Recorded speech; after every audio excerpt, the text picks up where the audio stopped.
Carmina Villaruel, inaming muntik ng makarelasyon ang hang aktor na si Piolo Pascual.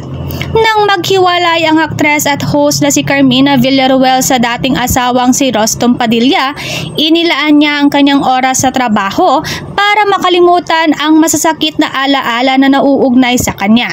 Ilang taon na ang nakakalipas, si Carmina ay kasama sa top rating na palabas ng ABS-CBN na Esperanza na pinagbidahan ni Judy Ann Santos at Piolo Pascual. Habang nakatrabaho ang kaakit-akit na aktor, naging matalik na magkaibigan sina Carmina at Piolo. Sa isang panayam naman, para sa kanyang bagong show, ibinunyag ni Carmina na almost became a couple sila ng A-list actor na si Piolo Pascual. Ibinahagi niya na nagkaroon sila ng ilang mga petsa sa kanilang mga araw ng Esperanza, kabilang ang isang double date sa kanyang kaibigan at nakatatandang kapatid ni Piolo na natapos na magkasama. Maraming pagkakataon na lumabas sina Piolo at Carmina para sa lunch at dinner date. Napansin ni Carmina na napaka-sweet sa kanya ni Piolo. Madalas siyang dinadala sa mga maaliwalas at romantikong restaurant. Inilarawan niya ang kanilang mga pamamasyal bilang pagdiriwang ng pag-ibig. Masayang inalala ni Carmina kung paano siya dadalhin ni Piolo sa mga pelikula tuwing weekend hanggang hindi sila nagtratrabaho para manood ng mga romantic films. She can't forget the time he held her hands in the theater, making her feel sobrang kilig talaga.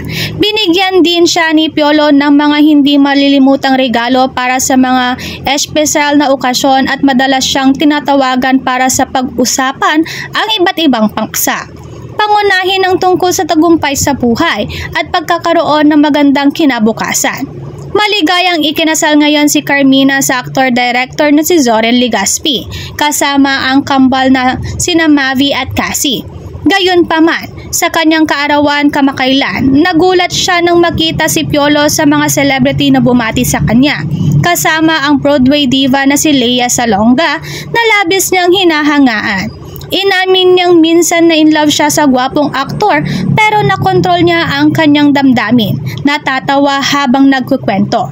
Nang lumabas si Piolo sa screen para pagpadala ng kanyang virtual greeting, sinabi ni Carmina, "Seryoso ba to?" Pinuri niya ang aktor na tila hindi gaanong pagtanda at ipinahayag ang kanyang pagpapahalaga sa kanyang pagbati na nagsasabing eto yung gwapong aktor na nakaka-inlove talaga. Tumawa si Piolo at sumagot, "Dapat tayo, di ba?" Sa pagpapatuloy ng kanilang pag-uusap, tinanong ni Carmina si Piolo tungkol sa mga pinakamasayang alaala nito kasama siya. Binanggit niya na noong araw ng Esperanza nila, inalala ang kanilang bonding sa dinner at movie date. Piolo jokingly added, "Pumasok lang sa eksena si husband mo so I understand naman," at nagtawanan silang dalawa. Nilinaw naman ni Carmina na friendly ang kanilang mga kadate, ngunit meron ding seryosong side sa kanila. Pagtatapos ni Piolo, "Kung hindi dahil sa amin, hindi sana nagkita at naging mag-asawa ang kanyang kuya at ang kaibigan ni Carmina." Umani naman ito ng samot-saring reaksyon mula sa mga netizens.